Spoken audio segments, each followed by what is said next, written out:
Bonjour, on est le 12 octobre 2020 avec un temps bon, qui était très pluvieux hier, dans la journée, la journée d'hier, c'est-à-dire dimanche 11 octobre.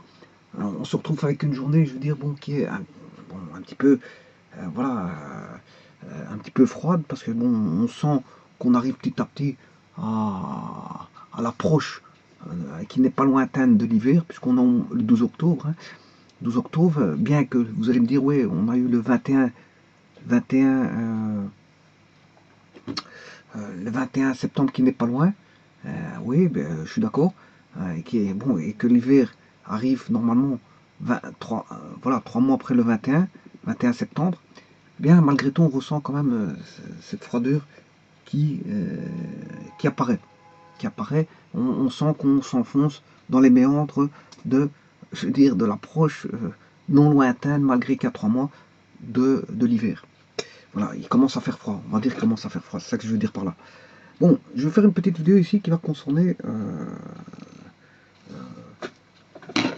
la transformation, la transformation d'un système de repères. Voilà, d'un système de repères. Bon. Alors, pour commencer, quand on parle de transformation, c'est qu'on a une situation de départ. Voilà. Et qu'on va évoluer vers un autre, un autre système.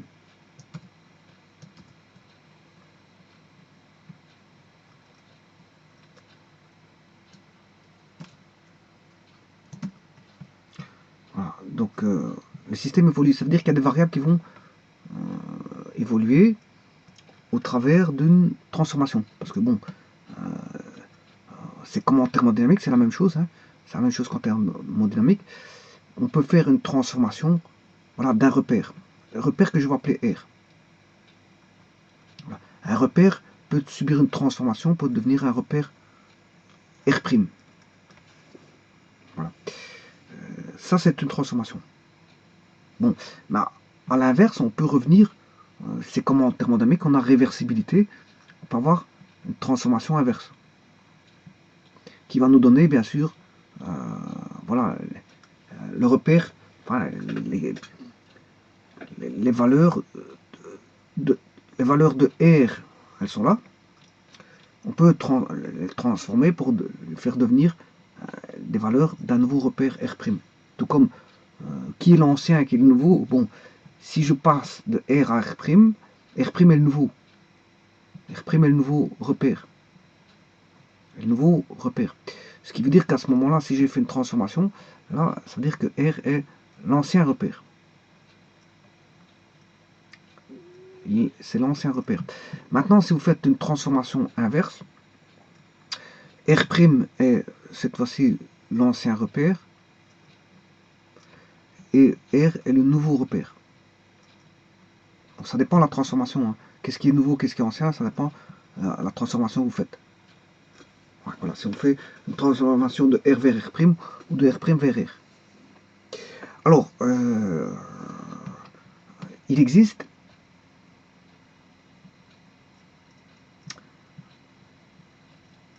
des repères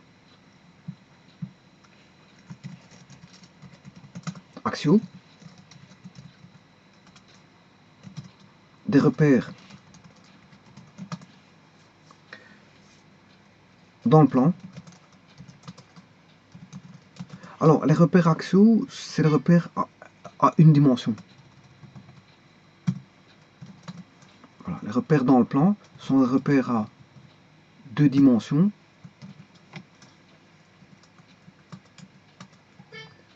Et les repères dans l'espace sont des repères à 3 dimensions.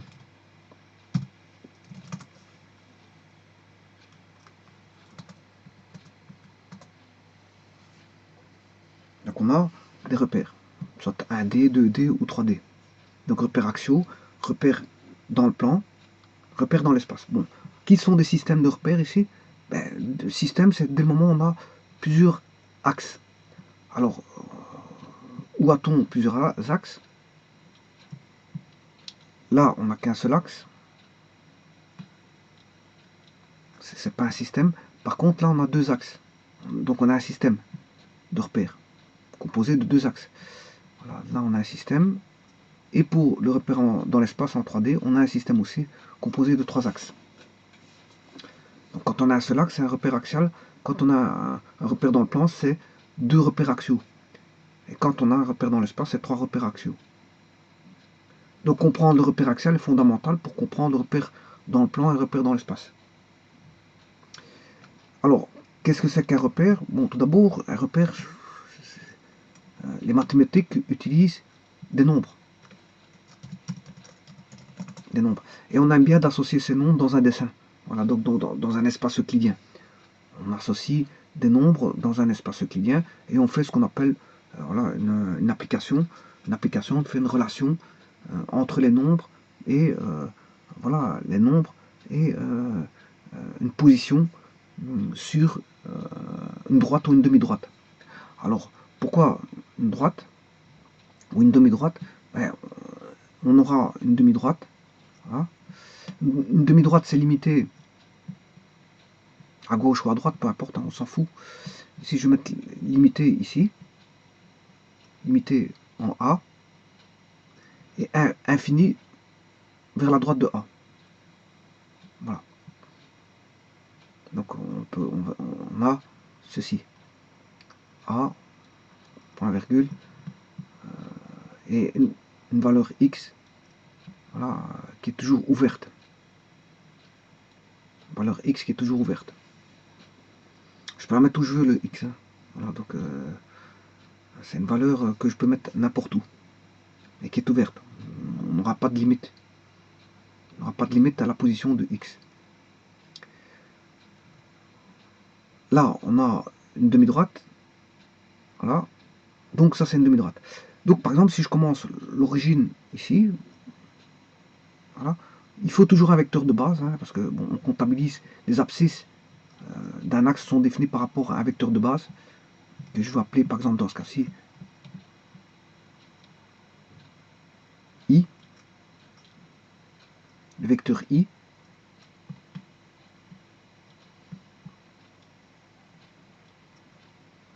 Voilà. Alors, le vecteur I, la norme de I fait 1. Ça, c'est un vecteur de base, il fait toujours 1. Par contre, son échelle, c'est peut-être, I vaut peut-être 2 cm. Hein. Attention à ne pas confondre l'échelle. Voilà, I vaut 2 cm. Par exemple, c'est un exemple. J'aurais pu mettre I, c'est l'échelle. I vaut 4 cm. Voilà, mais si I vaut 2 cm, on a I va se bouger. Pour avoir les naturels, voilà, là on aura 1. Pour avoir 2, ce sera à 4 cm. Pour avoir 3, ce sera à 6 cm. Pour avoir 4, ce sera à 8 cm, et ainsi de suite.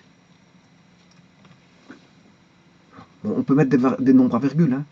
Donc c'est bien une association, vous voyez qu'on fait bien une association entre des nombres et la position sur, voilà, ici j'ai mis sur une demi-droite. Et donc les nombres positifs vont se situer par là. Alors qu'est-ce que c'est que ce 2-là? C'est 2 fois I. Voilà. Et 2 fois I, c'est un vecteur qui est ici. Voilà, le vecteur 2i. Le vecteur 2i, c'est 2 fois i. Qui est collinaire, ce vecteur 2i que j'appelle u, il est collinaire au vecteur i. Donc il va toujours se trouver sur l'axe. Parce que écrire k fois i, tout va se retrouver toujours sur l'axe. Il va se retrouver toujours sur l'axe. C'est un vecteur qui est collinaire, voilà, qui va démarrer toujours qui va débuter toujours son origine voilà, son origine. Parce que le vecteur OU, en fait, c'est le vecteur OU. C'est O. Je m'excuse. Si je vais mettre O. OX, un point quelconque X. Il débute toujours par rapport à l'origine. Donc il est collinéaire en même temps, il a comme on dira un point d'application sur l'origine. Donc fatalement, on aura toujours un point K fois I où le K sera situé sur l'axe, toujours. Il ne sera pas en dehors de l'axe. Voilà. Et ça, on a fait une relation, ce qu'on appelle une application, on a fait une association entre des nombres et des points sur... bien sûr, quand je dis application, c'est unique. Hein.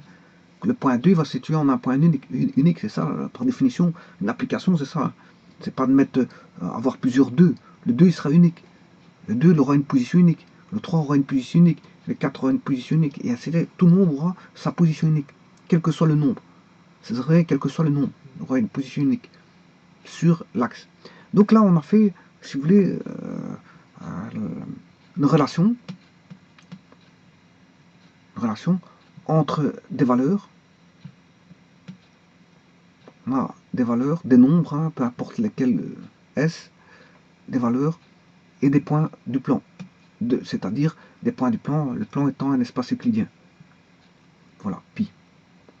On a fait une relation, on a établi une application, une relation entre des valeurs et des points du plan. Et ça, c'est fortement utilisé en mathématiques parce qu'on veut souvent des représentations visuelles, par exemple dans des graphiques, par exemple en faisant de la géométrie, en faisant de la géométrie dans l'espace, de la géométrie dans le plan. On veut voir ce qui se passe. Faire des équations ne suffit pas. Avoir des valeurs et calculer des valeurs ne suffisent pas. On aime bien d'avoir une représentation spatiale, une représentation dans le plan, sur un axe ou dans l'espace. Bien sûr, la représentation dans l'axe. Pourquoi utilise-t-on un repère axial? Mais c'est la nécessité du problème qui appelle ça un repère axial. Pourquoi utiliser un repère en 2D? Mais c'est la nécessité du problème qui demande d'utiliser un repère en 2D. Pourquoi utiliser un repère en 3D? Ben, c'est la nécessité du problème qui nécessite d'utiliser un repère en 3D. Et donc, vous voyez bien que on a d'abord un problème à résoudre, généralement ce qu'on appelle un problème mathématique qui va faire intervenir le calcul de valeurs avec voilà, des propriétés mathématiques, somme, addition, multiplication, etc. Et à partir de là, on veut voir ce qui se passe. Donc, on va créer, en fonction du problème, un axe, soit axial, soit en 2D, soit en 3D. Voilà. Alors maintenant, si on extrait la composante, ben c'est ce qu'on appelle une abscisse. Hein. 3 sera l'abscisse, l'axe X. Et en vérité, 3, c'est 3 fois I. C'est 3 fois I. Et donc, sur le 3 représentera aussi bien la composante du vecteur lié à l'origine, mais quand il est lié à l'origine, ça devient l'abscisse. Donc, on aura 3. 4, ce sera l'abscisse. On aura l'abscisse 4, l'abscisse 5. On peut mettre des nombres à virgule, il n'y a pas de problème. Bon, maintenant, ce qu'on peut faire aussi, c'est mettre des nombres négatifs. Là, c'est parce qu'on commence en 0 et on a tous les nombres positifs. Donc, on a une demi-droite. Maintenant, si je veux représenter tous les nombres, tous les nombres sont infinis. Ça, c'est parce qu'on a... Voilà, on commence en 0. Mais on peut mettre un repère axial qui commence... Enfin, qui commence. Il ne commencera jamais puisque c'est une droite. Qui provient... Voilà, de l'infini. Je peux orienter, je l'oriente par là, hein, j'aurais pu l'orienter par là, je fais ce que je veux, on est libre, donc quand on met un axe, j'aurais pu l'orienter comme ceci, bon. J'ai choisi de l'orienter vers... Alors la première des choses qu'il faut faire, c'est, avant de placer un axe, la première des choses, c'est de placer une origine. Placer une origine dans le plan ou dans l'espace, peu importe. Voilà mon origine, que je vais appeler O. C'est mon origine. Hein. Et là, à partir de là, sur O, vous faites passer, vous mettez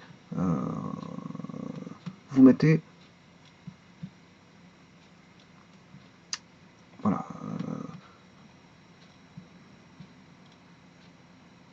ce qu'on appelle un vecteur de base unitaire que je vais appeler I. Une fois que vous avez le vecteur de base, ben, ça y est, vous avez défini, quand vous écrivez ceci, vous avez défini votre repère. Hein. Ceci est un repère. Hein. Pourquoi?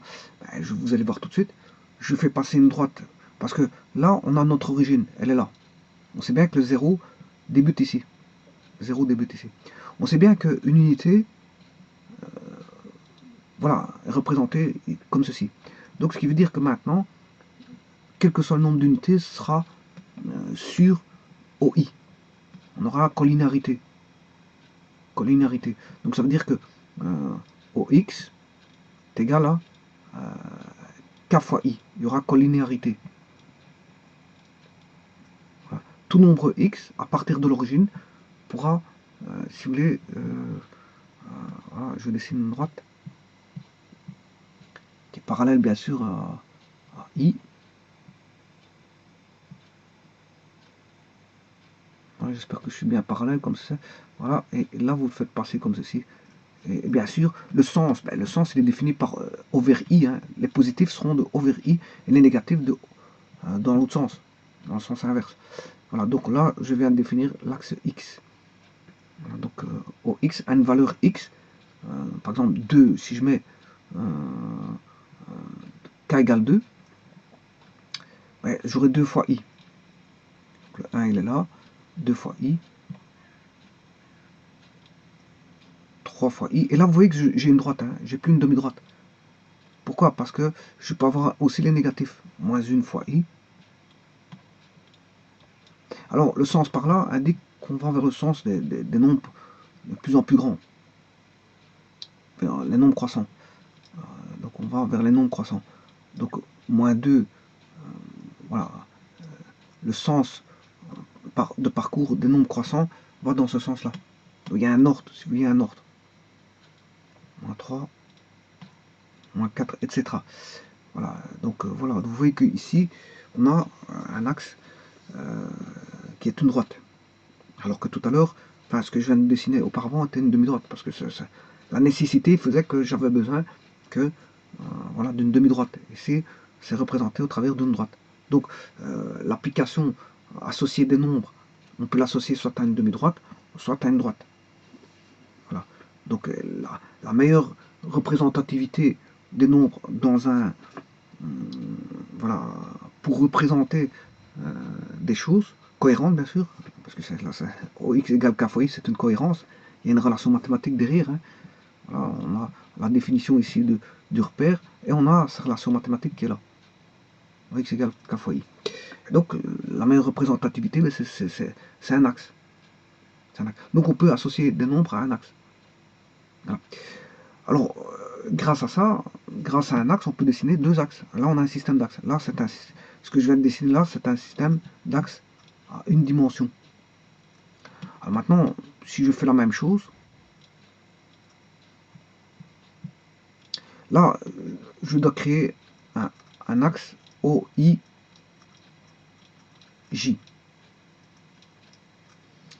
Là, je suis dans un système d'axes. Tout comme ceci, OI, c'est un axe. Il faut toujours une origine. Hein. Voilà, donc c'est par rapport, là, c'est un axe à une dimension. Là, on aura affaire à un axe à deux dimensions. Et là, on aura O, I, J, K, qui est un axe à trois dimensions. Repère spatial. Donc 2D, c'est un repère dans le plan. 3D, c'est un repère dans l'espace. Bon, pourquoi? Parce que c'est l'utilité qui fait ça. C'est l'utilité du besoin. C'est le besoin. La nécessité. L'utilité, la nécessité, le besoin. Le besoin de quoi? De résoudre un problème mathématique qui, voilà, qui nécessite un des types de repères là. Soit 1D, 2D ou 3D. C'est voilà, le problème qui appelle à l'usage d'un axe ou d'un système d'axes, 2D ou 3D. C'est le problème qui va faire appel à ça. Au travers de sa résolution, bien sûr, parce que c'est un être humain qui va résoudre ça. Voilà, ou un ordinateur, ou peu importe. Voilà, en tout cas, l'appel d'un axe 1D ou 2D ou 3D, bon, dépendra du problème, du type de problème à résoudre. Et donc, à partir de là, on pourra représenter toutes sortes de choses. Bon, de la géométrie, on a des calculs à faire. Voilà, on est dans l'analyse. et on va représenter, voilà, sous forme de dessin. Alors à ce moment-là, si vous êtes en géométrie, vous faites des calculs, vous êtes dans la géométrie analytique. Mais maintenant, s'il s'avère que vous devez dessiner ceci, ben, vous êtes en géométrie analytique. Par exemple, si vous faites des calculs en 2D, ben, vous êtes dans la géométrie analytique dans le plan, vous allez représenter par des axes OIJ. Si maintenant vous faites des calculs, vous résolvez un problème pour lequel vous faites des calculs, vous faites de l'analyse, vous êtes en géométrie analytique, mais cette fois-ci, si vous faites un problème dans l'espace, ben, vous allez faire de la géométrie analytique dans l'espace. Voilà. Mais maintenant, si vous faites un traitement de problème, vous êtes toujours dans l'analyse, vous êtes dans la géométrie analytique, mais cette fois-ci, vous êtes en plein dans les problèmes de vecteurs. À ce moment-là, vous faites partie du domaine qu'on appelle la géométrie analytique vectorielle. Donc, on peut avoir la géométrie analytique dans le plan, la géométrie analytique dans l'espace, la géométrie analytique vectorielle, mais on peut avoir aussi la géométrie analytique sur un axe. Sur un axe. Bon, maintenant, on peut représenter beaucoup de choses. Hein. Il n'y a pas que ça. C'est pas restrictif. Hein. C'est pas restrictif. Voilà, sur une droite, on peut représenter sur une droite, géométrie analytique, faire des calculs et représenter sur une droite, faire des calculs représentés dans un plan, faire des calculs représentés dans l'espace, faire des calculs représentés dans voilà, les vecteurs. Alors les vecteurs peuvent être aussi des vecteurs sur une droite, des vecteurs dans le plan ou des vecteurs dans l'espace. Voilà. Alors bon, on peut représenter beaucoup de choses. Hein. On peut représenter la fonction vectorielle, on peut représenter voilà, un nouveau plan, qui est l'espace complexe. Voilà, on peut représenter dans l'espace complexe. On peut représenter, je veux dire, des fonctions d'analyse, des volumes, tout ce que vous voulez. Donc, on a une représentativité au travers de repères. On a une représentativité d'un problème mathématique au travers d'un repère choisi en fonction du type de problème, et on tombera dans un domaine des mathématiques qui possède ces propriétés. On pourra utiliser propriétés d'analyse analytique ou d'analyse tout court, parce qu'on pourra avoir un problème d'analyse mathématique, hein, qui fait intervenir tout simplement des repères pour la représentativité. Un repère sera utilisé pour la représentativité, pour avoir une meilleure observation, une meilleure, voilà, des meilleures déductions, une meilleure configuration que le calcul, qui est de l'écrit. Hein. Le calcul, c'est de l'écrit, alors que le repère est de l'observable. Hein. On observe, on peut aller chercher des maximums, des minimums, une distance, un point d'intersection, voilà, une tangente, ce qu'on veut. On n'est pas, c'est pas ça on n'est pas limité. On n'est pas limité parce qu'on peut observer et aller rechercher facilement au travers, voilà, on a le calcul qui est une chose, oui, on a la résolution qui est une chose, au travers par exemple de systèmes d'équations, et on a l'observation du résultat au travers, et bien sûr, l'observation va nous permettre de voir si les calculs sont bons ou pas, et donc tirer des conclusions et de savoir, parce que si on se trompe, là, à ce moment on peut revérifier nos calculs ou revérifier notre dessin. Le dessin, est-ce que l'erreur est dans le dessin ou l'erreur est-elle dans... Là, ça demande de débugger l'erreur. Est-ce que l'erreur est dans le dessin? S'il y a une erreur, est-ce que l'erreur est dans le calcul? S'il y a erreur, ou est-ce que l'erreur est dans les deux? Pourquoi pas? Donc voilà, donc ça demande de débugger, parce que faire du calcul, c'est pas trouver tout de suite la réponse. Hein. Bon, généralement, on se trompe dans les calculs, la plupart des personnes se trompent. Si vous ne vous trompez pas, tant mieux, jamais, alors arrêtez les mathématiques, parce que on sait que vous êtes très fort en tout. Et à ce moment-là, je vous demanderai d'arrêter de faire du calcul, parce que vous êtes très fort en calcul. Mais généralement, ceux qui font du calcul, ils se trompent, mais ce qui est très bien dans leurs erreurs, c'est qu'ils se corrigent. Hein. Ils se débuguent et ils voient l'erreur où elle se trouve. Et voilà. Et ils finissent par trouver le résultat. Voilà. On peut souvent se tromper voilà, en mathématiques, hein, c'est pas un problème. Du moment qu'on se corrige, il n'y a aucun souci. Maintenant, celui qui ne se trompe jamais, tant mieux pour lui. Tant mieux pour lui, mais ça m'étonnerait. Voilà. Alors, je dirais même pas que l'erreur est humaine, parce qu'on a le droit de se tromper. Ce qu'il y a, c'est de trouver la bonne réponse. Et trouver la bonne réponse, c'est de pouvoir se corriger. se corriger. Mais ça maintenant, vous allez me dire ça me prend du temps. Ok, on est d'accord. Si maintenant vous êtes en un examen, c'est vrai qu'il ne faut pas se tromper. Maintenant, si vous êtes face à un problème ou vous êtes face à une compétition, là on se demande de ne pas se tromper. S'il y a un régime compétitif qui est mis en action autour de vous, à ce moment-là, on demande de ne pas se tromper. Mais bon, de ne pas se tromper, c'est difficile de ne pas se tromper. Hein. Je veux dire, l'erreur, je vous dis, elle peut vite arriver. Pour l'une ou l'autre raison, il y a plusieurs types d'erreurs, notamment quand à la réflexion, on peut se tromper dans une réflexion. Hein. Dans une réflexion, on peut se tromper, partir sur un chemin qui n'est pas le bon. Alors il faut choisir un autre chemin. Voilà. Enfin bref, ceci étant dit, donc on a voilà, le dessin qui va nous permettre de voir si tout est bon ou pas. Alors, on peut faire des calculs dans quoi? Quels sont les types de calculs qu'on peut avoir? Les types de calculs peuvent être mathématiques. Mathématiques. Mais les mathématiques, c'est un peu spécial. Je vais vous expliquer pourquoi. Parce qu'ils utilisent voilà, un espace euclidien. On peut travailler sur une droite en 2D ou en 3D ou dans des hyperplans, peu importe, on s'en fout. Mais en tout cas, c'est un espace. Bon, alors il y a une autre branche qui étudie aussi l'espace, mais l'espace réel. Là où on se trouve, c'est la mécanique et la physique.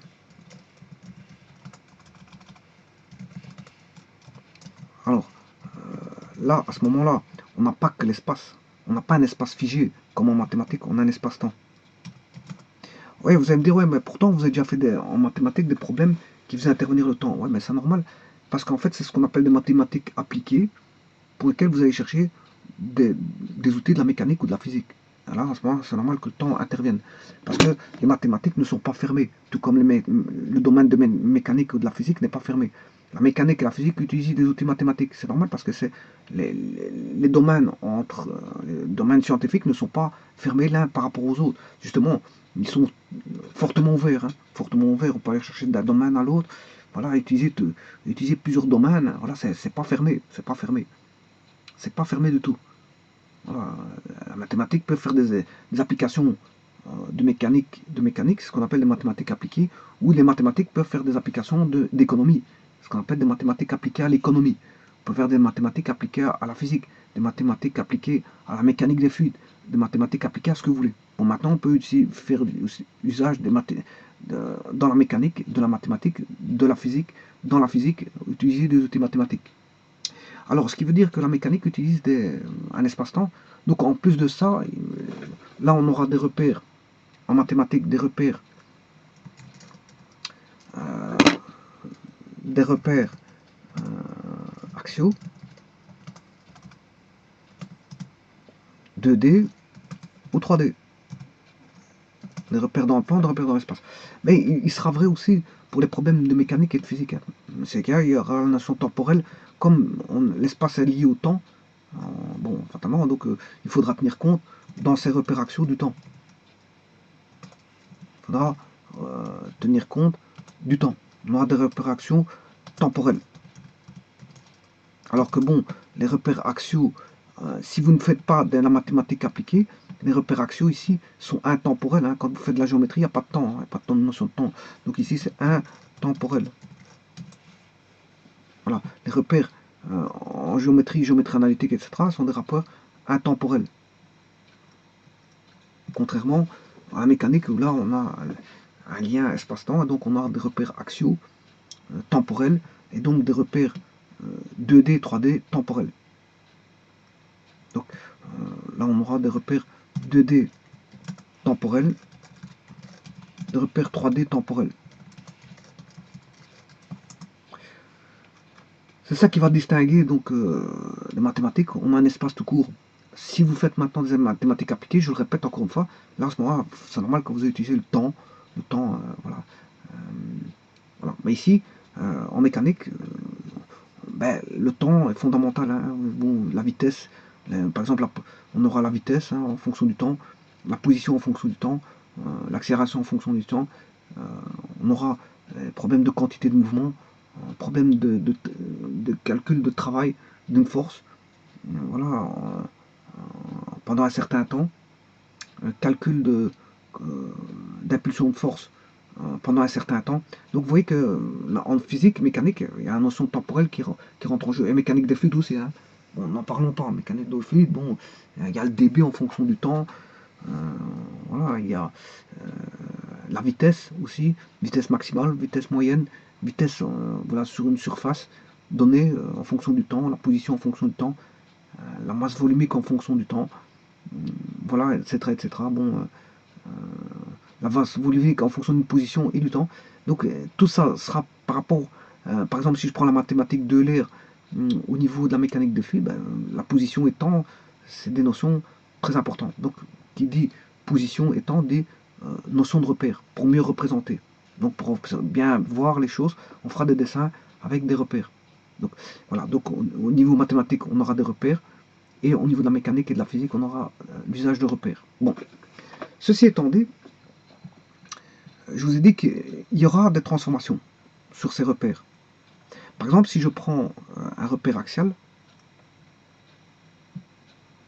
je prends un repère axial,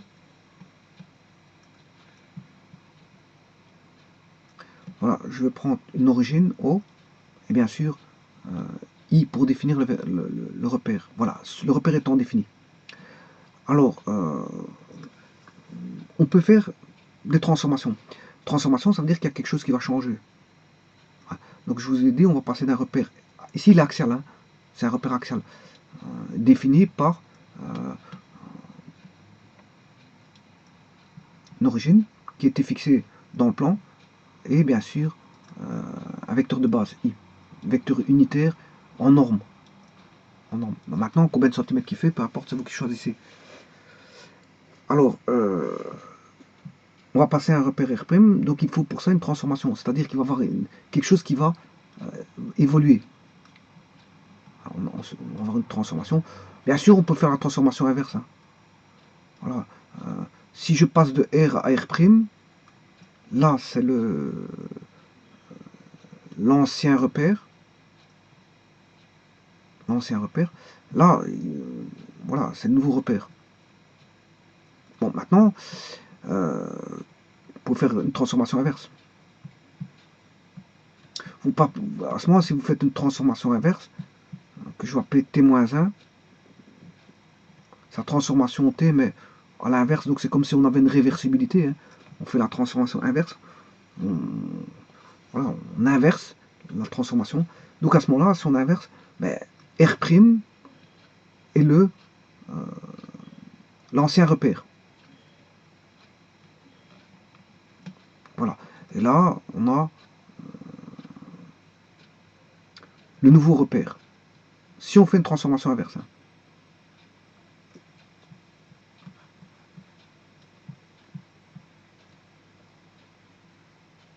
Donc si on passe de R vers R', on passe de l'ancien repère qui est R au nouveau repère qui est R'. On passe de l'ancien, si on fait la transformation T, on passe de l'ancien au nouveau repère. Voilà. Mais si on passe de R' à R, on fait une transformation inverse. Voilà. Transformation, ça veut dire qu'on a changé quelque chose. Bon, qu'est-ce qu'on a changé? Ben, c'est qu'il y a quelque chose qui a changé. Soit l'origine, ou soit la base. Voilà. Ou les deux. Je peux faire un changement d'origine, que j'appelle O'. Voilà. Ça, c'est un changement d'origine. J'ai un changement d'origine. Ou alors, je peux faire un changement de base. Donc, l'origine ne change pas, et je change, I va devenir I'. Voilà, ça c'est un changement de base, changement de base. Bon, maintenant je peux faire un changement d'origine et un changement de base, les deux. Voilà, je peux faire les deux. Je peux faire changer un changement. Voilà. Donc, vous voyez que si je fais un changement d'origine tout court, mais qu'est-ce qui reste invariant? C'est la base. Si je fais un changement de base tout court, qu'est-ce qui reste invariant? C'est le changement c'est l'origine. Parce que qu'est-ce qui change? Ben, c'est la base, c'est la base, uniquement la base change. L'origine est un invariant. Mais maintenant, si tous les deux changent, ben, voilà, les deux ont changé. Donc la transformation va changer tous les deux. Bon, et derrière tout ça, il y a des équations, bien sûr. Hein. Alors, ça a été fait dans une vidéo, tout ça. Alors, je vais vous montrer un petit peu en gros comment ça tourne.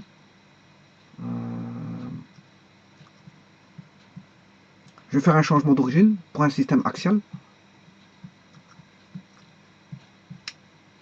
Je vais mettre droit. Généralement, on met horizontal. Hein. Donc, voilà, je vais essayer de le mettre en oblique. Et généralement, on met l'orientation des nombres croissants vers la droite.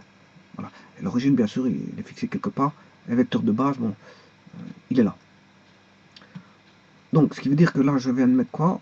Mon origine, O, qui est le point 0. Bon, le 0, attention que ça c'est O. Hein. Ce que je viens de mettre là, c'est O. Le 0, il est là. C'est le nombre 0. Voilà. Bon, et ça, c'est la lettre O. Et on s'est distingué. Bon, O est plus gros que... Voilà, voilà c'est le O, et 0. Alors, le vecteur de base, je vais le mettre ici. Alors, je vais faire un changement d'origine. Donc ici, j'ai I, le vecteur I. Je fais une transformation qui va faire un changement d'origine. Voilà. Bien sûr, un changement d'origine sur l'axe, je ne peux pas mettre un changement d'origine ici. Hein. Sinon, vous êtes en 2D. Hein. Là, on reste sur un axe. On reste en 1D, bien sûr. Voilà, on a 1, 2, 3. Voilà. Maintenant, la nouvelle origine, je vais la mettre ici. Voilà. Je vais l'appeler O. Là-bas, je ne la change pas. On a I ici. Ça vaut toujours 1. Donc, on a, si vous voulez, 4 ici. 4 dans l'ancien repère. Attention, l'ancien repère, c'est O, I. Ça, c'est l'ancien, puisque le nouveau est devenu O', I. O', et j'ai pas changé la base. Voilà. Donc ça, c'est OI, l'ancien. Ça, c'est l'ancien repère. Et ça, c'est le nouveau repère. Bon, on peut passer du nouveau qui devient ancien vers l'ancien qui devient nouveau. Hein. Je peux passer, voilà, faire une transformation de l'ancien. Voilà, ça c'est T. Ben, je peux faire T inverse hein, par après. Voilà, vous comprendrez qu'on peut faire ça. Hein. Voilà. Voilà. Moi, je passe de O à O', c'est-à-dire de OX à OX'. Bon. Et ça, bon, j'avais déjà établi les équations. J'avais fait une vidéo là-dessus. Pour vous dire que l'abscisse X, si je prends par exemple le 3 unités, 3 unités c'est dans l'ancien repère. Hein. Voilà, on a 3 fois I. Voilà, donc 3 unités. Dans le nouveau, il vaudra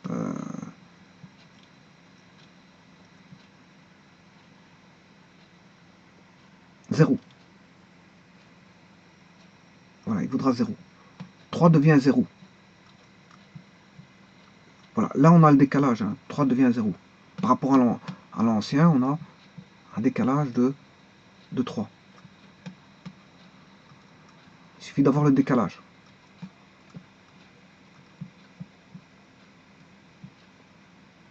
On a tout décalé de 3. Tout était décalé de 3. Voilà. Donc ce qui veut dire que si tout est décalé de 3,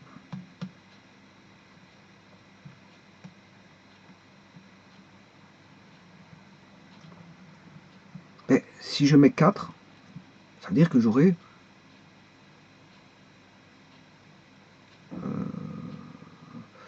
attention, décalé de 3, ça veut dire qu'on a enlevé 3. Hein. On fait moins 3. Voilà. Donc 4 moins 3, ce qui fait 1. 5 moins 3, ce qui fait 2. Et effectivement, 5, ce sera 2. Dans le nouveau repère, le 5 vaudra 2, le 4 vaudra 1, le 6 vaudra 3. Donc si je prends 3 petits points, si je prends 9, 9 moins 3, ce qui fait 6. Donc ce qui veut dire, pour l'ancien repère, x, ben, le x', pour trouver le x', ce sera x moins 3. Voilà. Donc,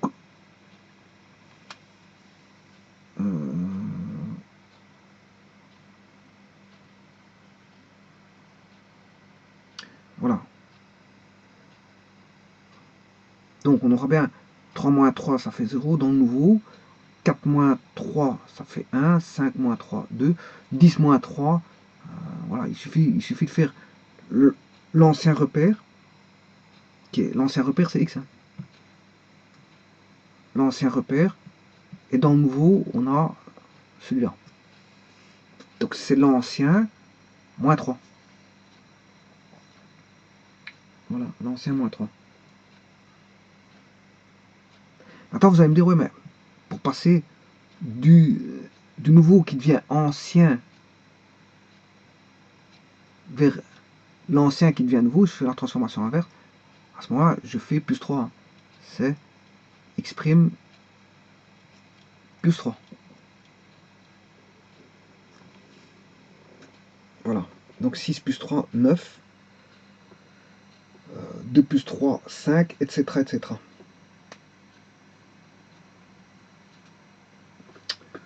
Bon, ça c'est ce qu'on appelle un changement d'origine sur un système d'axe. Changement d'origine dans un axe, je m'excuse pas, un système d'axe, je me suis complètement trompé. C'est dans un axe. Dans un axe. J'ai fait un changement d'origine. Bon. Maintenant, je vais faire un changement de base, toujours dans un axe.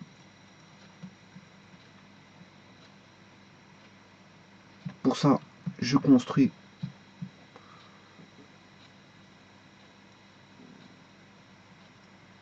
bon, je ne bouge pas l'origine, hein. Je ne fais qu'un changement de base. Je prends une origine O, je définis bien sûr un repère axial avec une origine O et un vecteur de base I qui est voilà, I est ici.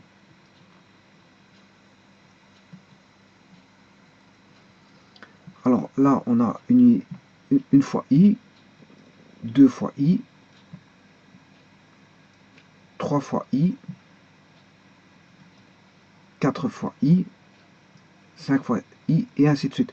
Donc là, je vais faire une transformation de base, tout en gardant la même origine. Donc ça, c'est l'ancien repère, et je vais passer au nouveau repère, qui est toujours la même origine, O, mais de base J. Bon, le tout c'est de savoir combien de fois J voudra I. Une demi-fois, moins une demi-fois, moins 0,3 fois, moins 4 fois. Ici, je vais choisir, pour les voies de facilité, je prends 3. Voilà, la nouvelle unité est ici. Le vecteur J est ici. Ça veut dire que pour avoir 2 unités, il faudra que j'aille jusque 6. 2 vaudra 6. 3 vaudra 9. Et ainsi de suite. Donc pour l'ancien repère, si je prends un x, si je prends 1 dans le nouveau repère, x', on a 1 tiers. Si je prends 2, on aura 2 tiers. Si je prends 3, voilà, et là ça fait l'unité. Si je prends 4, on aura 4 tiers. Si je prends 5, j'aurai 5 tiers. Si je prends 6, j'aurai 6 tiers. Donc vous comprendrez, quand on a un changement d'origine, bon, c'est juste une addition, une soustraction hein, qui intervient. Et quand on a un changement de base, c'est une multiplication ou une division. Voilà. Alors, qu'est-ce qu'on a fait pour passer de l'un à l'autre? On a divisé par 3. Donc, le vecteur est démultiplié par 3. Le vecteur est démultiplié. Le J, il vaut 3 fois I. Donc, il faut diviser par 3 ici. Hein. Donc, pour passer de l'ancien repère au nouveau repère.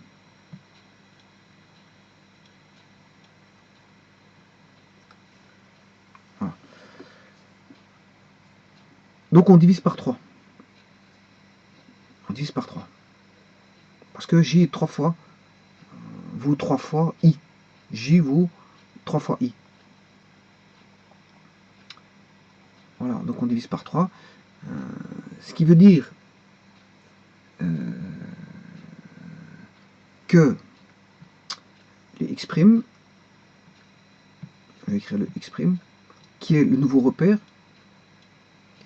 par rapport à x, ben, le x', c'est x divisé par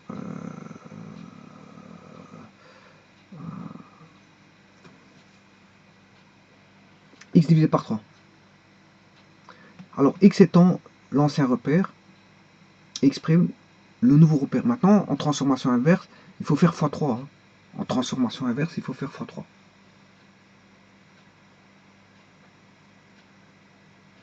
Donc, que vaut x? X vaut, je dirais plutôt, oui, x' est divisé par 3, parce que dans le nouveau. Maintenant, si vous faites la transformation inverse, il faut faire x3. Voilà. Ça, c'est un changement. Pour un changement, bon, vous remplacez ceci par un nombre quelconque, hein, lambda. Hein. Voilà, lambda, vous mettez lambda. Donc, ça veut dire que vous divisez par lambda. Vous devrez diviser par lambda. Voilà, pour conjecturer, faire ça de manière généralisée, vous mettez lambda.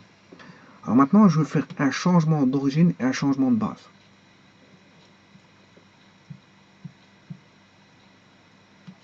Bon.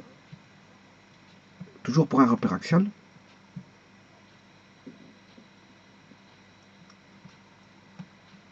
Donc on aura une addition, multiplication, addition, soustraction avec multiplication, division. Alors, je vais passer d'un repère O.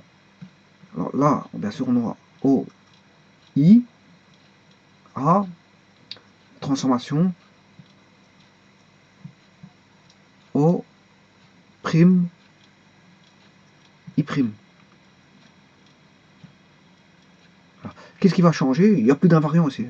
L'origine change et la base change. Il n'y a plus d'invariant. Contrairement auparavant, il y avait un invariant et un changement. Ici, tous les deux, voilà, deux propriétés changent. Alors, je vais mettre ici le vecteur de base pour O, OI.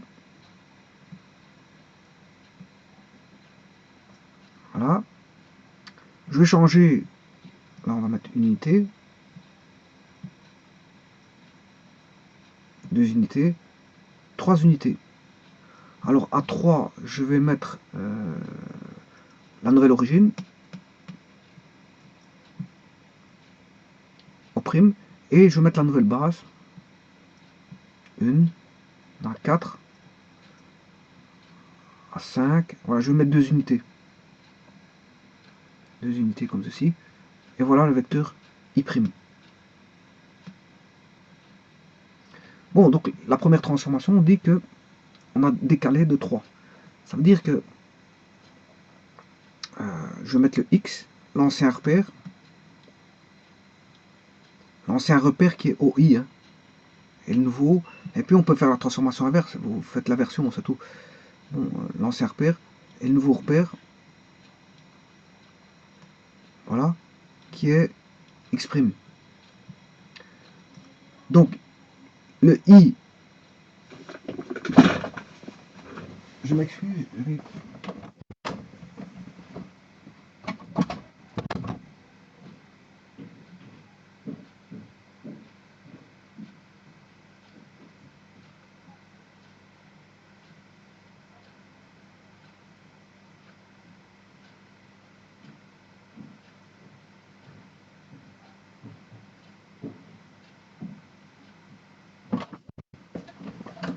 Alors voici, donc x', nouveau repère, c'est x', voilà. Dans OI', bien sûr, j'ai oublié le prime ici. Voilà, alors si je prends, on va prendre 5 unités. 5 unités sur x, donc 1, 2, 3, 4, 5, eh bien il fera 2 sur x'. Voilà, alors si je devais mettre 6, mais il vaudra 3.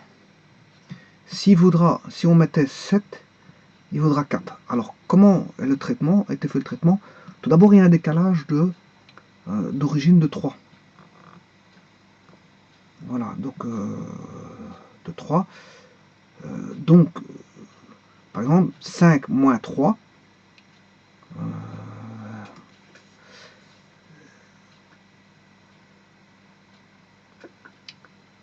5 moins 3, oui, ça fait... Décalage, il fait 0, 3, 3 plus 2. 3 plus 2 qui est I', OI'. Voilà. Donc la transformation, il faudra faire 5. Il faut d'abord démarrer en 3. 3 plus 2. Voilà. Là, ce sera 3. 3 plus 3. 4 plus 3. Voilà. Donc, si on appelle ceci x, là, le x', il faudra d'abord tenir compte du plus 3. Le plus 3, mais bien sûr, après, il y a la multiplication ici par 2. Par 2. Alors, on va tester ça. Oui, ici, c'est x'. Ça vaudra x', et ça, c'est le x. Ça, c'est plutôt...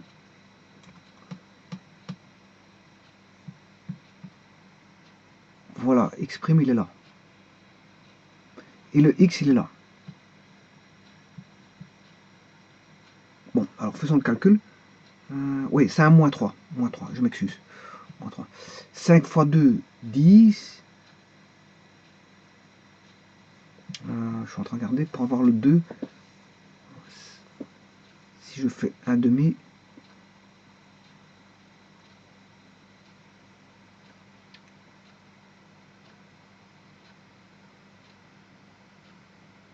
bon, le nouveau 5 fois 2, 10, moins 3, c'est pas bon. Je suis en train de rechercher, hein, je m'excuse. Bon, je suis en train de regarder la relation. Ce n'est pas bon, ça. Je vais regarder la relation qui existe.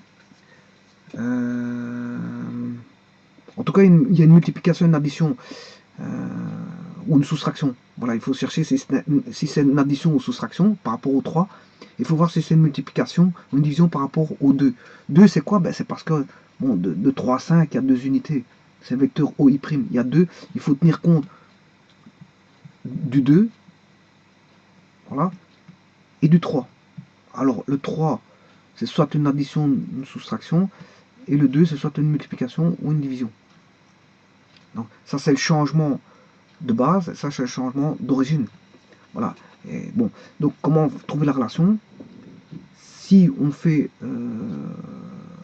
bien sûr, par rapport à l'ancienne,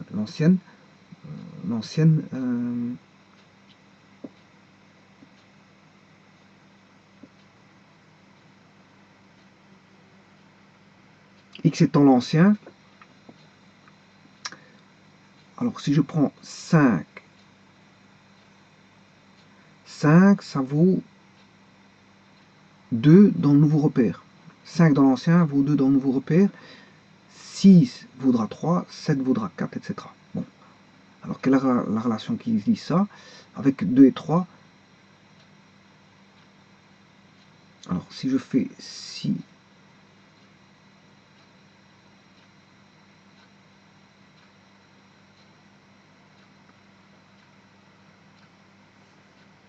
Je vais regarder tout de suite par une équation. Hein. 1 demi x moins 3.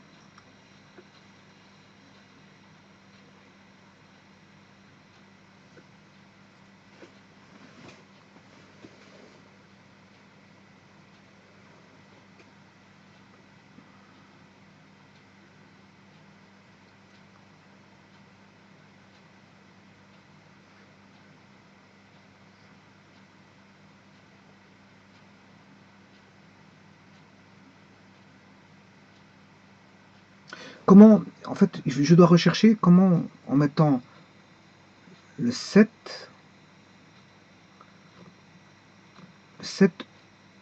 qui est dans l'ancien repère, je dois obtenir 4 dans le nouveau repère. Alors, 7,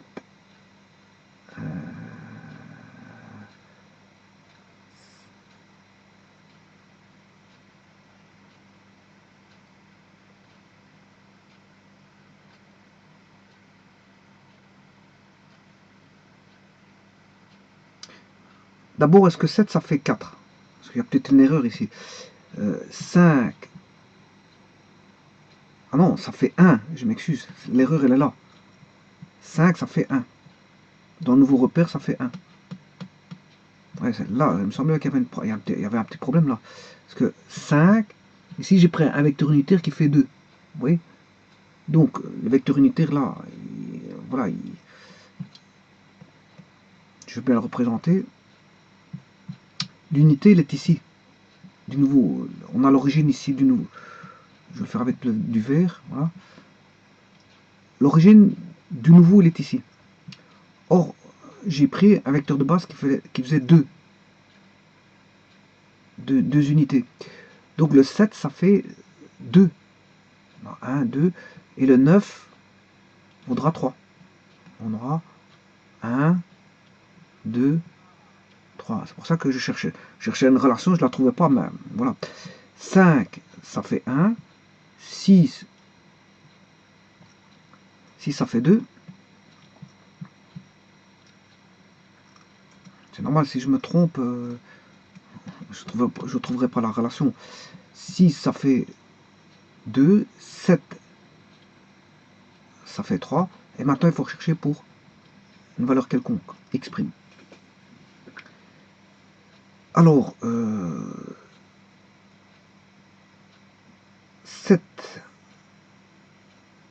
7 moins 3.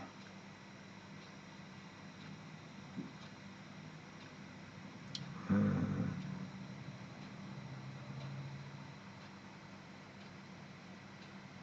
5 moins 3, ça fait 2.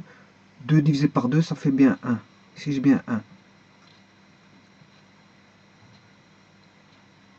5 moins 3, ça fait 2. 2 et 2 divisé par 2, ça fait bien 1. Alors, 6 moins 3, ça fait 3. Une petite erreur encore ici à trouver. 5 moins 3.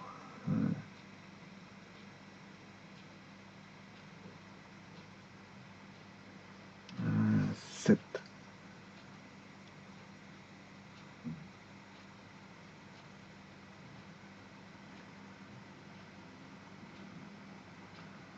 7 pour avoir 2.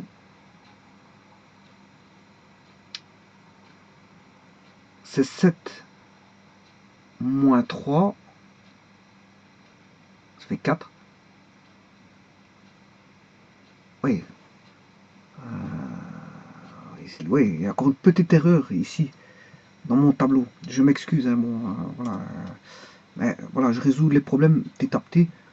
Je vais y arriver. Donc en fait, c'est le 7 qui vaut 2. Et là, maintenant, l'équation est bonne. Il n'y a pas de problème. 7. Je fais donc 7 moins 3, ça fait 4. 4 divisé par 2, ça fait bien 2. Voilà. Alors, là, je prends 9, 8, 9. Alors, 9 moins 3, 6, 6 divisé par 2, ce qui fait 3. Voilà, on y est. Alors, pour trouver ceci, il faut prendre le x enlever 3, et puis on divise tout par 2. Voilà. On y est. C'est ça. La relation, c'est ça. La relation, elle est là. Donc là, il y avait une erreur. Ça a été trouvé. Voilà. Donc là, c'est un changement d'origine et un changement. Je m'excuse d'avoir perdu un petit peu de temps là-dessus. Mais bon, c'est parce que mon tableau était déjà pas bon à la base. Donc, j'ai un changement d'origine et un changement de base. Là, il y a les deux. Voilà. Et on pourrait passer du nouveau au repère, à l'ancien. Hein. On peut faire la transformation inverse, il n'y a pas de problème. On peut rechercher le x. Hein. Voilà, il suffit de faire la transformation x. On aura 2x', 2x' égale x moins 3. Voilà. Donc, si j'additionne 3 ici, voilà, je peux trouver le x. Faisons le calcul. On va prendre 2. Là, je fais une transformation inverse. Le nouveau devient... je fais une transformation comme ceci. Hein. Maintenant, c'est la transformation ici. Voilà, t-1. Voilà, 2 points. Alors, faisons le calcul. Je vais prendre 3. Ça, c'est x'. 3 fois 2, ça fait 6. 6 plus 3, ça fait bien 9. On est d'accord. Voilà, la transformation inverse, elle est là. Voilà. Donc maintenant, je pourrais prendre une autre valeur. Hein. Je vais prendre 12, 9, 10, 11. Je vais prendre le 11. Le 11 devrait faire 4. Alors, je prends le 11. Je prends 11 ici. Ça devrait faire 4. Alors, 11 moins 3, ça fait 8. 8 divisé par 2, ça fait 4. Voilà, tout est correct. Cette fois-ci, on est tombé dans le bon. Alors maintenant, ceci étant dit, ça c'est pour un repère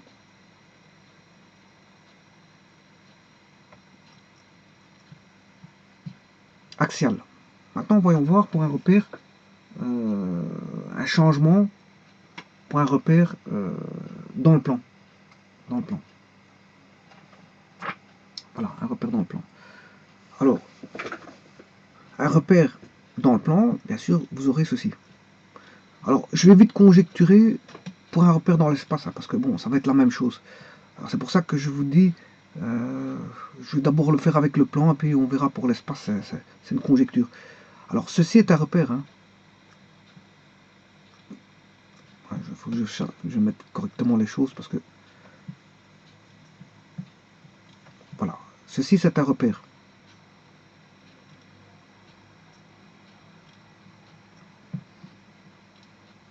Voilà, un repère 2D. Pourquoi un repère 2D? Parce que, je vous ai dit, pour faire un repère, il faut une origine. Elle est là. Pour faire, il me faut un vecteur de base. Ben, je prends ici, I. Un autre vecteur de base, J. J'ai deux vecteurs de base. Donc j'ai formé un repère. Hein. J'ai un système d'axes ici. O, I, J.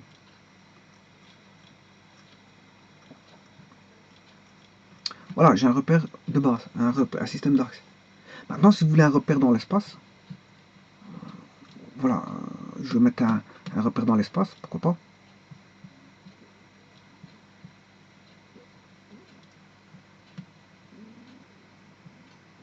J'ai un repère dans l'espace, OIJK, ou E1, E2, E3.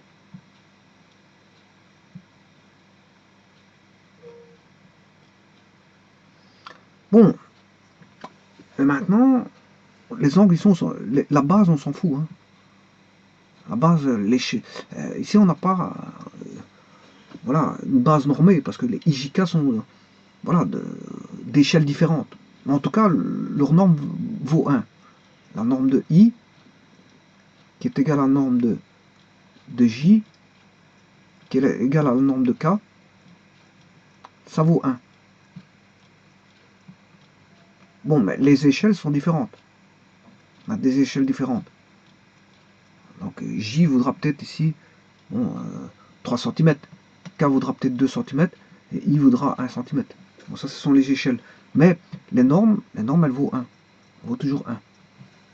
Mais on a des normes différentes. Alors, on essaie de standardiser les choses pour avoir une norme, voilà, les mêmes. Voilà. Donc on met ce qu'on appelle le I ici, à ce moment-là, la même échelle que le I ici, que le J ici. Et on met le K à la même échelle ici. Donc à ce moment-là, IJK sont à la même norme, c'est-à-dire 1 cm par exemple pour unité, ou 2 cm partout pour IJK pour unité, ou 3 cm pour IJK pour unité. Bon, là, on appelle ça un vecteur, enfin un système d'axe normé. Normé. Bon, autre chose. Donc on commence à aller vers une standardisation, parce que bon, s'il y en a qu'un, si tout le monde commence à utiliser, surtout les étudiants dans les écoles, si chacun utilise ce système, voilà, ce système de référence, bon, on n'en sort plus pour les calculs. Hein. Donc là, à ce moment-là, on va normer le tout. On va mettre les angles qui sont ici, on va les mettre à 90. Tout ça, à ce moment-là, si on met tout à 90, on a ce qu'on appelle un repère ortho. Et si en plus de ça, orthogonal, hein, parce qu'on a 90 degrés partout, on n'a pas 30 degrés ou 20 degrés ou peu importe. Et si en plus de ça, il est normé, on a voilà, un système d'axe orthonormé. Orthonormé. Voilà. Donc, et là, il faut le dire qu'il est orthonormé. Parce que le fait d'écrire OIJ ne me dit pas que j'ai un repère orthonormé. Hein. Donc maintenant, il faut le dire. Parce que OIJ peut être avec un repère, on sait bien qu'il est de 2D, mais il faut dire qu'il est orthonormé. Voilà, il faut le dire. Voilà. Donc on a un système d'axe OIJ orthonormé. Là, il faut le dire. Ortho, et je vais l'écrire. Il faut le dire qu'il est orthonormé. Si vous ne le dites pas, ben, à ce moment-là, on peut mettre ce qu'on veut. Alors, idem pour un repère à 3 dimensions. O, I, J,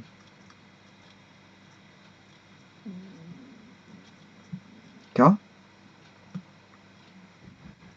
Voilà.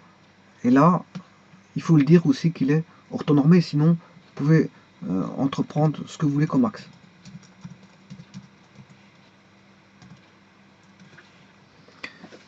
Voilà. Et là, on a un repère, bien sûr, 2D orthonormé. Et avec un repère 3D orthonormé. Bon, dans un système axial, enfin, ça c'est pour les systèmes axiaux. Parce que dans un repère axial, on ne parle pas d'orthonormé, il n'y a qu'un seul axe. Pour parler d'orthonormé, c'est orthogonalité. L'orthogonalité commence à partir de deux droites. Hein, ou de deux demi-droites, ou ce que vous voulez. Mais, voilà. Ouais, quand je parle de droite et demi-droite, ben, un repère peut-être, voilà, des droites ou des demi-droites. Au niveau de son système d'axe. Pourquoi? J'ai expliqué ici. Ben, on aura des droites. Enfin, ici, il n'est pas orthonormé. Voilà. Si vous avez besoin des négatifs, hein, vous avez besoin des négatifs, vous mettrez une droite. Sinon, si vous n'avez pas besoin des négatifs, vous le restreignez, voilà, à une demi-droite ici. Alors, la même chose, c'est qui vous permet de gagner du plan sur une feuille de papier. Voilà. La même chose, bien sûr, l'axe, il est représenté dans ce sens-là. Voilà. Maintenant, la même chose, si vous n'avez pas besoin de négatif pour le second axe, ben, vous restreignez et vous gagnez de la place papier. Donc, ça veut dire que si vous devez représenter des données où il n'y a pas de négatif, c'est le cas par exemple de pression, de volume, enfin de pression, pas de négatif, ou des températures en Kelvin, ben vous restreignez l'axe et vous gagnez de la place au niveau de votre espace papier. Voilà. Alors maintenant, ceci étant dit, je vais m'intéresser au changement de base d'un vecteur orthonormé 2D, mais pour le 3D, bon, il n'y aura pas, je veux dire, de grande différence.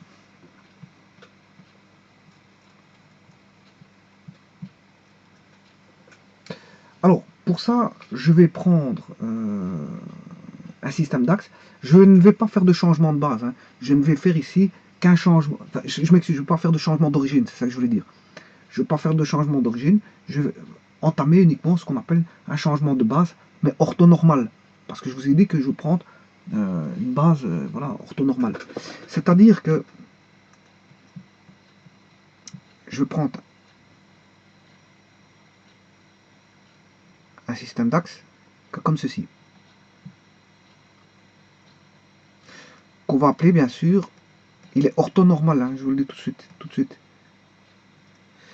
Donc, on a X, et on a Y.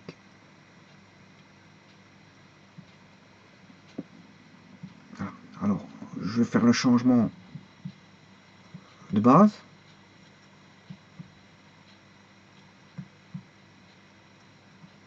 Il est orthonormal, donc il faut que je mette 90 degrés. Bon, je vais essayer d'aller chercher 90 degrés.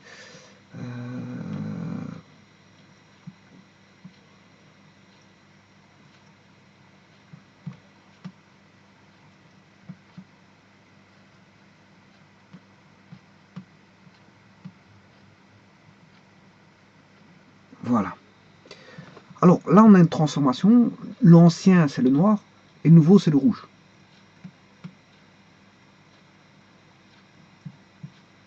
Donc là, on aura X', Y'. Alors vous allez me dire, ouais, mais la base n'a pas changé. Si, elle a changé. Je vais vous montrer tout de suite. Alors, la base, ici, je vais l'appeler I, ou E1, E2, hein, peu importe, on s'en fout de ça. L'appellation, vous l'appelez comme vous voulez. Et là, on a J. Bon, il est normé. Hein. Voilà, ça veut dire que voilà, l'échelle de I est la même que l'échelle de J. Et en norme, ils veulent, c'est un vecteur unitaire. Hein. Alors, vous voyez que la norme, la base, elle va changer. On aura toujours la même échelle, mais il a fait une rotation. Hein. On a une rotation. Le fait d'avoir fait une rotation, c'est changer la base. Hein. On a I', J'. Il n'a pas augmenté en taille, l'échelle est toujours restée la même. Hein. La norme reste la même. Au niveau de l'échelle, simplement on a une rotation. Le fait d'avoir fait une rotation, alors la rotation de quel d'un angle donné. Hein. Ça veut dire que l'angle ici, bon, fait phi par exemple. Voilà. Ce qui veut dire que si fait phi, ben, celui-ci a fait une rotation de phi. Voilà.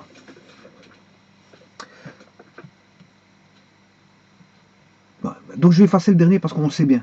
C'est d'office, c'est normal. Hein. Puisque à la base, c'est un vecteur orthogonal. Donc s'il y a 90 degrés, vous faites bouger l'axe des x d'un certain angle, ben, fatalement, si l'orthogonal, le y va changer d'un certain angle qui est le même. Donc celui-ci, je l'enlève parce qu'on sait bien ça. Alors, pour faire ce traitement-là, je fais appel à un autre système d'axes. Là est l'astuce. Là est l'astuce. Alors, je vais positionner un point que je vais appeler, bon, je vais fixer ici un point A. Voilà. Dans l'ancien repère, c'est bien sûr de coordonnées X, Y. C'est ça qui va m'intéresser. Alors pour ça, je vais changer de repère. C'est-à-dire que je vais prendre le repère ici, oh, et je vais construire, je vais laisser ce repère-là, mais je vais le prendre en tant que repère d'origine des angles. L'origine des angles. J'ai une origine, voilà, une demi-droite qui va servir d'origine des angles. Pourquoi? Parce que je parlais d'angle. Je parlais d'angle. Donc, il faut un repère polaire, si vous voulez. Voilà. Alors, à ça, je vais associer un vecteur au point A, au A.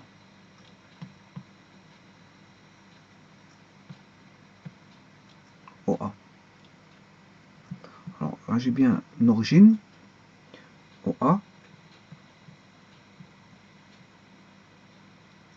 Bien sûr, qui vaut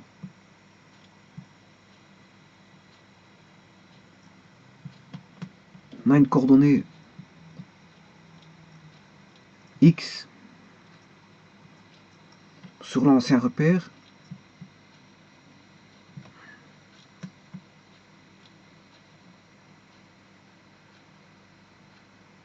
et Y sur l'ancien repère. Voilà. Maintenant, le tout, c'est de trouver qu'est-ce qu'il vaut dans le nouveau repère. Alors, sachant qu'il a subi, l'axe a subi, le système d'axe a subi une rotation. Donc là, je dois aller chercher ceci.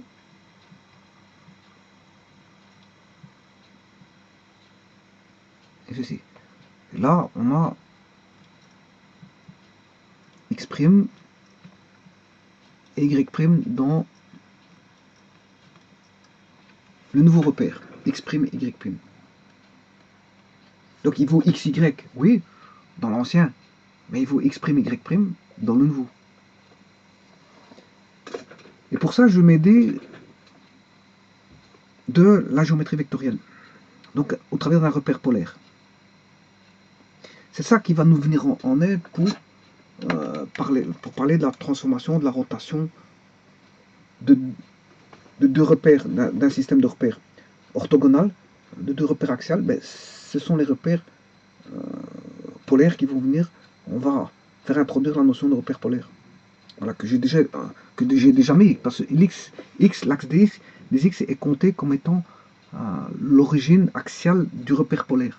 Maintenant, j'ai bien un vecteur OA, hein, le vecteur OA, il est là. Je viens de créer le vecteur OA. Voilà, le vecteur OA, il est là. Hein. Je l'ai dessiné ici en bleu. Le vecteur OA, il est là. Alors,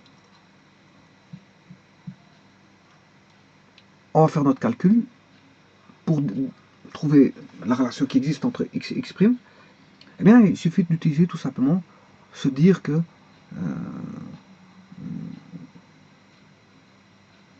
bon, ici je prends un angle, bien sûr il faut définir l'angle ici, du vecteur OA, parce qu'il me faut le rayon vecteur. J'ai besoin du rayon vecteur, pour parler en coordonnées polaires, j'ai besoin d'un rayon vecteur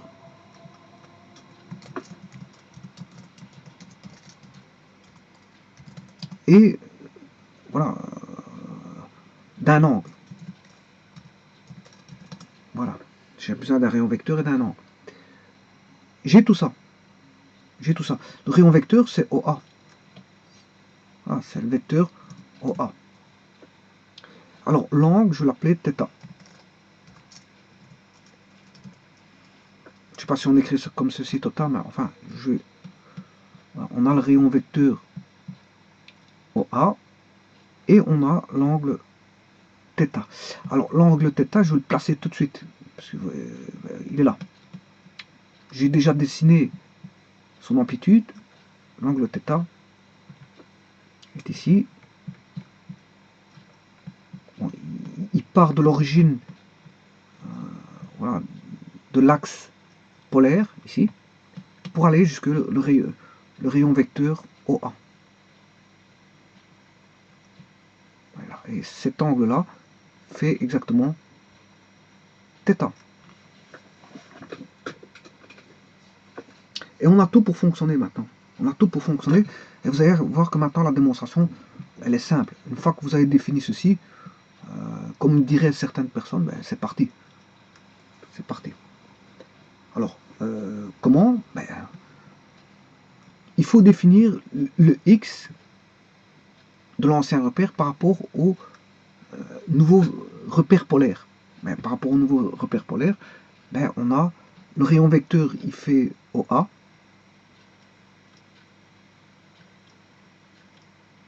C'est la norme de OA.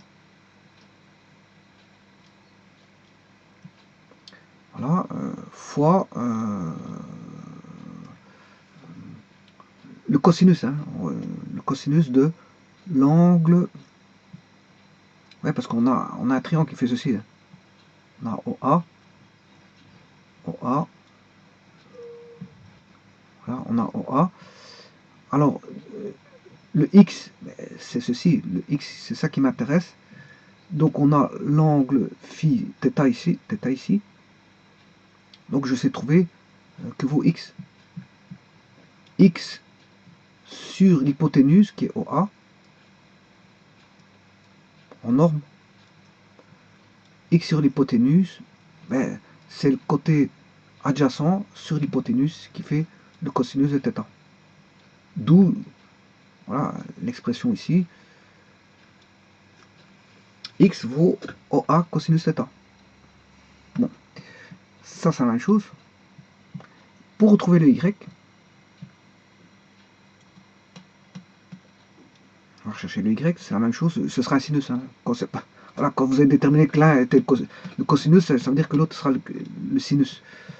Alors je vais déjà d'abord l'écrire. OA, rayon vecteur OA, fois le sinus de θ.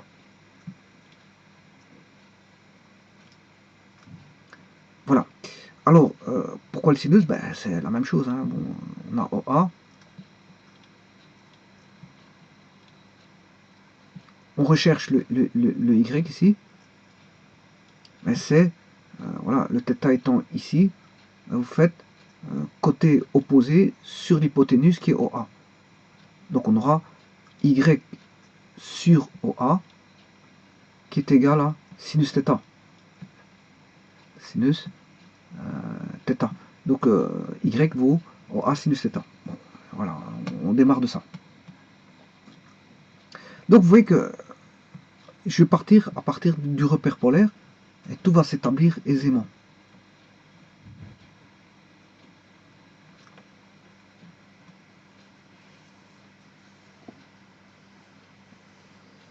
Alors, que vaut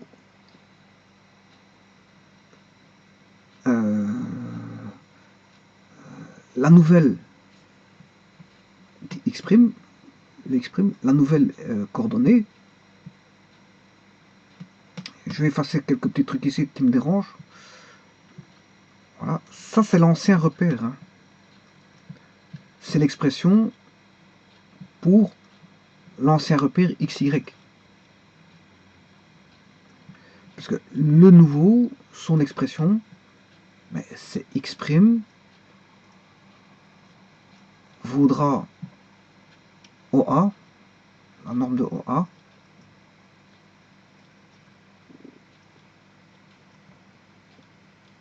fois, et là, il faut tenir compte de cet angle-là. L'angle est ici, par rapport au nouveau repère, la nouvelle position des angles commence en OX'. C'est la nouvelle position des angles de mon nouveau repère polaire. Donc, et l'angle vaudra ceci. Or, j'ai pas besoin de définir cet angle-là, parce que cet angle-là, c'est θ moins phi. Si on fait θ moins phi, bon, on obtient l'angle psi. Voilà. Si vous voulez, là, on aura cosinus psi. Voilà, parce que c'est, vous savez très bien qu'on aura, ici, c'est le côté adjacent, et l'hypoténuse, c'est OA. Donc, on aura X' OA cosinus psi, alors que là, on aura OA sinus psi.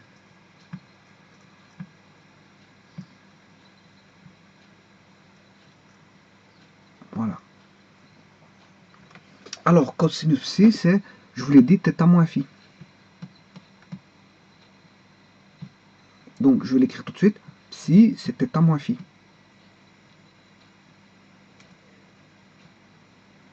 Phi étant le décalage de l'ancien par rapport au nouveau. Voilà. Et θ, c'est l'angle dans l'ancien repère. Donc, on a besoin du décalage entre les deux repères. et bien sûr de l'angle dans l'ancien repère. Donc on fait θ moins phi. On va écrire, on a θ moins phi. Et là on a θ moins phi. Alors là on va tomber sur je n'ai plus besoin du graphique. Hein. Le graphique étant voilà ce qu'il est, toutes les équations sont là. J'ai l'ancien repère et le nouveau repère. Maintenant, ça va être un traitement mathématique pour trouver tout ça. Hein. Donc je n'ai plus besoin du repère. Hein. Tout a été formalisé. Je vous ai dit, on peut démarrer maintenant. Donc ceci, je peux l'enlever.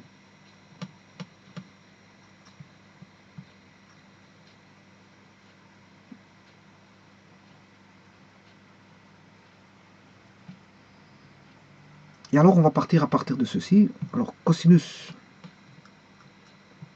je vais déplacer ceci. Tout en tenant un œil en ayant un œil dans l'ancien repère ce qui se passe. Hein. Parce que je dois exprimer le nouveau par rapport à l'ancien. Voilà. Alors, on va écrire cette équation-là, cosinus θ moins phi. Alors, cosinus θ moins phi, c'est égal à, au niveau de trigonométrie, on a la cosinus de la différence de deux angles. Donc, c'est cosinus θ fois cosinus phi moins, enfin c'est plutôt un plus sinus θ sinus phi. Sinus θ sinus phi.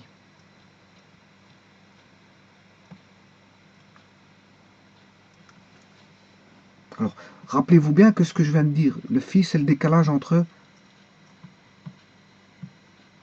les deux repères.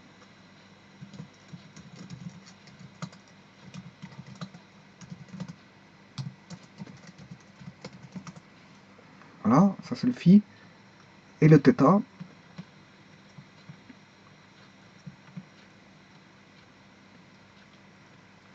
c'est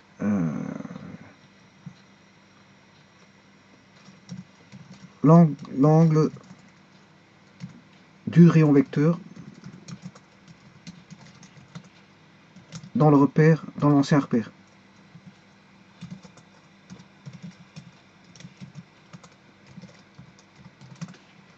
Voilà.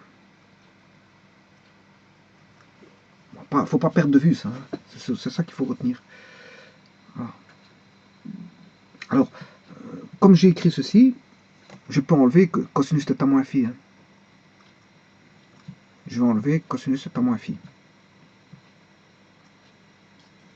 Voilà. Et remettre ceci à sa place.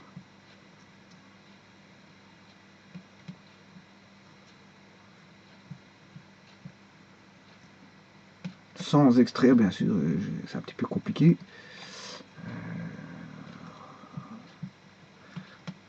Je vais devoir couper ici, voilà. Je suis obligé de couper le Y. Hein.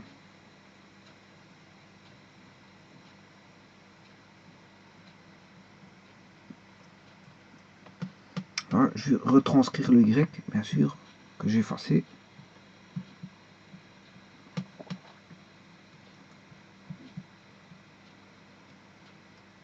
On a Y ici. Et pas oublier les parenthèses ici.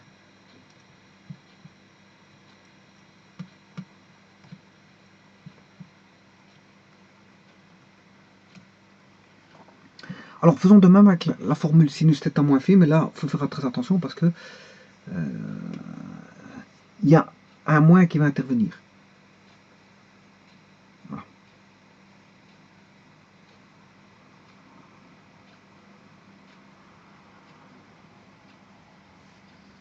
Alors, ça va être sinus θ cos phi,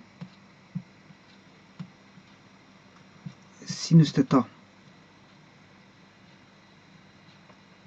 Alors j'espère ne pas me tromper. Sinus θ, cos phi moins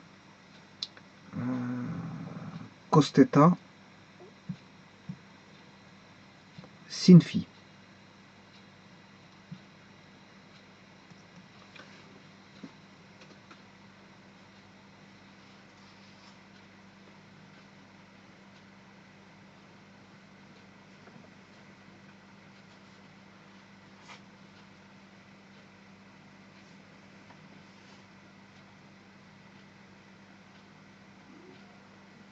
Voilà, donc sin θ, j'espère ne pas me tromper, parce que sinon, à ce moment-là, je reviendrai voir la formule ici si elle n'est pas bonne. Bon, j'espère ne pas me tromper, c'est sin θ cos phi moins cos θ sin phi. Parce que bon, on se trompe facilement avec cette formule-là qu'on n'utilise pas tout le temps. Donc c'est vrai que normalement je devrais aller revérifier sur internet, mais parce que c'est vrai que c'est pas tous les jours qu'on utilise ça. Hein. Donc parfois une histoire de moins vient créer l'embrouille, la zizanie dans voilà, nos traitements.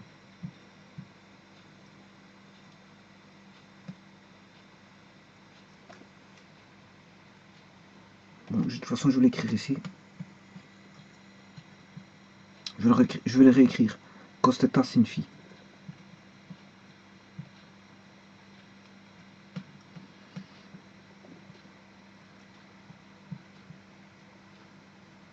Cos θ sin phi. Voilà. Alors maintenant, n'oubliez pas qu'il y a toujours une parenthèse ici. Hein. Il y a une multiplication là. Et maintenant, je vais multiplier par le vecteur OA. Ce qui veut dire que si je distribue là et ici, on aura, je vais le faire tout de suite, j'enlève la parenthèse ici, OA fois cosinus θ fois cosinus phi. Voilà. Et celui-ci doit être multiplié aussi par OA, vecteur OA.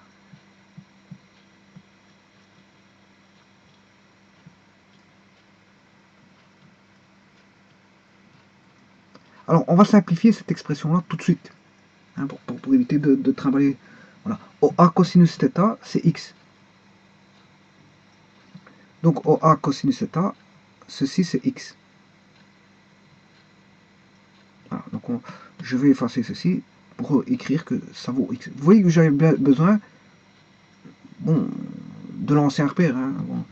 Donc, on va écrire, on a X cosinus phi, X cosinus phi, voilà,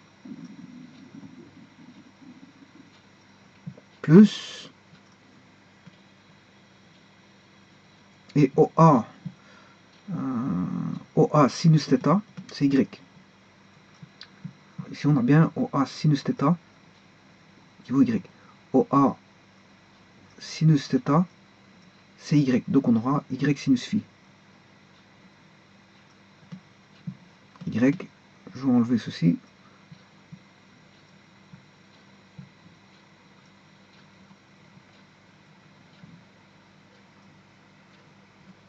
Voilà. Et écrire ceci. Alors maintenant, je vais distribuer la seconde expression et faire de même. OA sinus θ cosinus phi, OA moins, là il y a juste un moins qui intervient. Alors, si je multiplie par OA cosinus θ, j'aurai X. Donc là, on aura un X. Puisque OA fois cosinus θ, OA fois cosinus θ, c'est X. Donc, je vais remarquer directement X. Voilà. On aura X.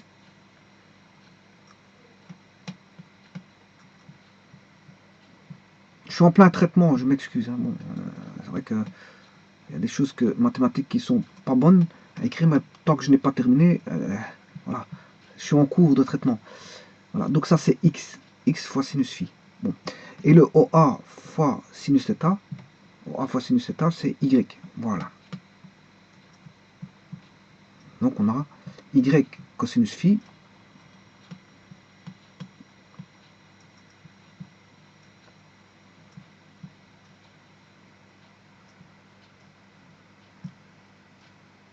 moins x sinus phi. Voilà. L'écriture là, on l'a.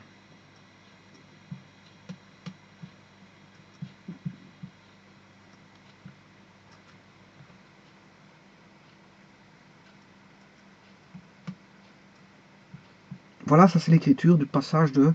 C'était très vite, hein, mais bon, enfin très vite, dans le sens, on avait obtenu ce qu'il fallait, mais simplement c'est le fait d'écrire tout ça qui prend du temps. Hein. Bon, mais sinon, l'écriture, on l'avait obtenu. Hein.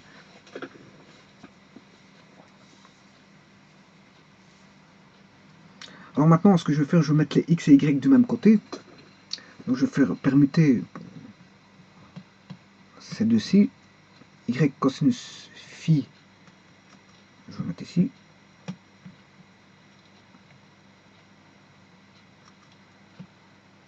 On aura ceci. C'est un phi. Ici. Je vais réécrire sinus phi. Hein. Moins x sinus phi. Tout ça, je vais écrire moins x sinus phi.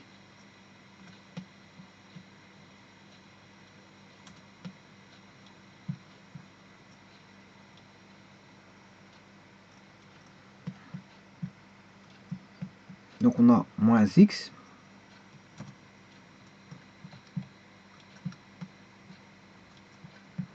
moins x sinus phi moins ouais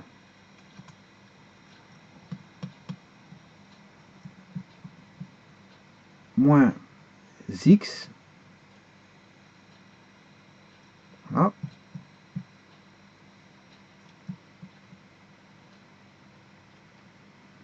sinus phi. Voilà. Et maintenant je vais rajouter plus y cosinus phi plus, je vais déjà mettre le cosinus, voilà, et mettre le y.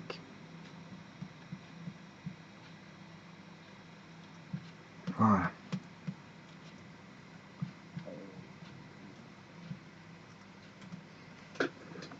Voilà. Maintenant, je n'ai plus besoin de l'ancien repère parce que j'ai tout ici. Hein. J'ai le passage du nouveau, enfin de l'ancien au nouveau. De x et x', les x et y, c'est l'ancien repère. Hein. X et y, c'est l'ancien repère. Donc ça, je me suis aidé pour reconstruire voilà, les coordonnées dans le nouveau repère. Donc, je me suis aidé d'un rayon vecteur et voilà, d'un angle θ, qui est le θ, l'angle du rayon vecteur dans l'ancien repère. Et bien sûr, j'ai besoin du décalage.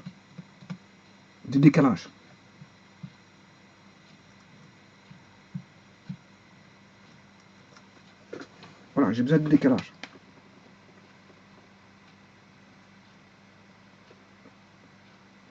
Bon.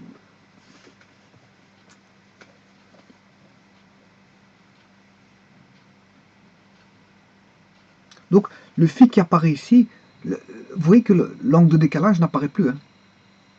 N'apparaît ici que l'angle de décalage entre les deux repères, l'angle du rayon vecteur dans l'ancien repère, quelque part on s'en fout. Ça nous a permis juste de trouver la relation là. Donc, vous voyez qu'elle a disparu. Voilà. Donc, ce qui nous intéresse ici, c'est juste l'angle de décalage entre les deux repères.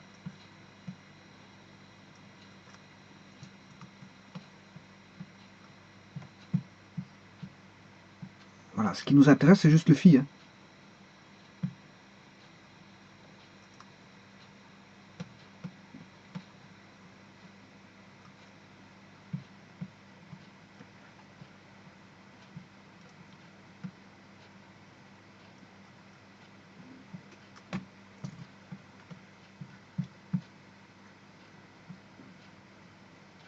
Voilà. Ce qui nous intéresse, c'est juste le phi. En connaissant juste l'angle de décalage entre les deux repères, ben, on peut retrouver, et bien sûr, la coordonnée de l'ancien repère. Hein. Faut que les coordonnées de l'ancien repère, il nous faut connaître x, y et le phi. Une fois qu'on connaît le x, y et le phi, ben, tout est déterminé. Voilà, alors maintenant, je vais passer à son écriture matricielle, parce que bon, ça nécessite une écriture matricielle, ça. On peut mettre ça dans une matrice, hein, sans aucun problème. Alors, l'écriture matricielle, ben, bien sûr, on a x', y' est égal à cosinus phi sinus phi moins sinus phi. Le moins, c'est le moins qui est ici. Hein. C'est le moins qui est là. Moins sinus phi plus cosinus phi. Voilà, on a une matrice 2 fois 2.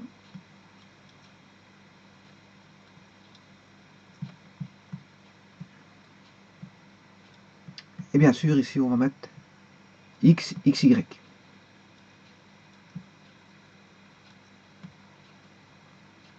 Voilà.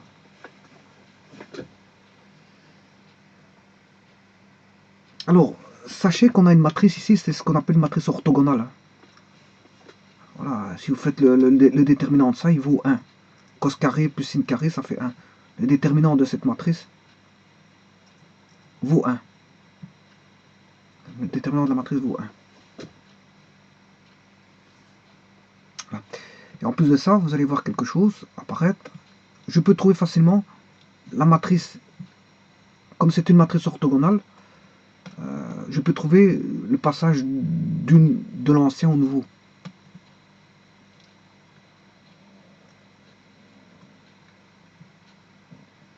Alors, comment vous écrivez cette matrice facilement? Vous écrivez juste cosinus, sinus, sinus, cosinus. Hein. Voilà. Vous mettez, voilà. Vous voyez bien qu'ici, on a cos, cos. Hein, et là, on a sin, sin. Simplement, il y a un moins ici. Alors maintenant, ça c'est l'ancien repère, coordonnées de l'ancien repère. Ça, c'est les coordonnées du nouveau repère. Alors, maintenant, je vais rechercher les coordonnées du nouveau repère par rapport à l'ancien.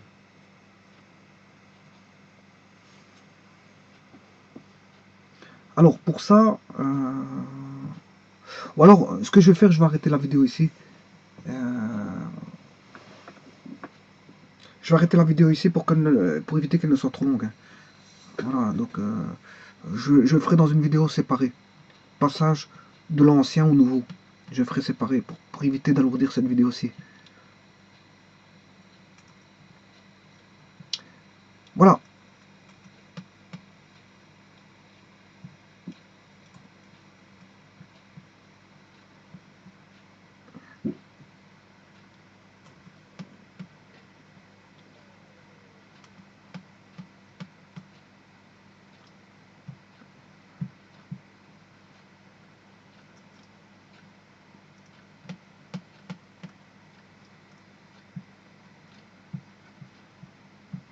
Alors, je vous ai parlé tout à l'heure, ça s'utilise aussi bien en mathématiques qu'en mécanique. Hein.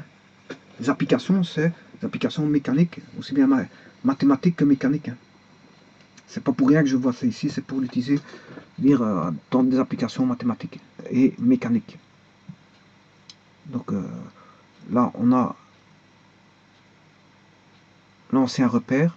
Et là, si on a le nouveau x', y' étant le passage au nouveau repère, et on a besoin juste que d'une chose, c'est l'angle de décalage entre les deux repères. C'est tout.